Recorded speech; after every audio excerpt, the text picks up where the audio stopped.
Sometimes people can say so much by using very few words. We understand that Jesus did this very often during his ministry. In fact, as Jesus began his ministry in the Gospel of John chapter 1, we see that's kind of how he started out with some of those who were interested in learning more about him. John the Baptizer had been involved in his ministry for some time up to this point, but he knows that the transition days are coming to the ministry of the Messiah, Jesus.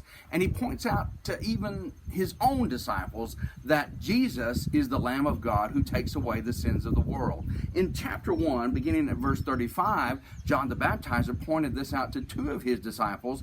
Those two disciples became very interested in learning more about Jesus and wanted to follow him. And then the text tells us in verse 38, then Jesus turned and seeing them following, said to them, "What do you seek?"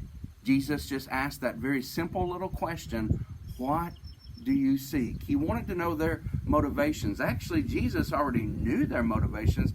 He wanted them to know what their motivations were. He wanted them to examine their own hearts and minds and to question why they were doing this and what it was going to bring in their lives as they begin to wrap their lives around this Messiah. And so Jesus still asks you and me the question, what do you seek? And we must answer it when we follow Jesus. These two disciples said to him, "Rabbi."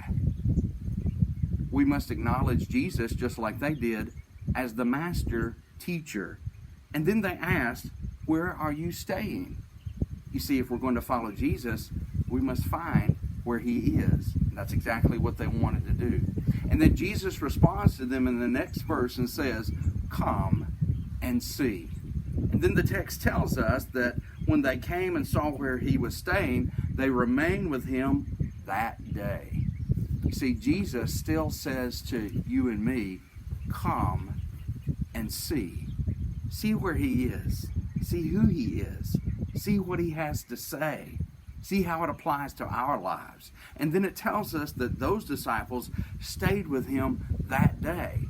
What a remarkable day that must have been. But you and I have the privilege and the blessing of staying with Jesus every day. So, come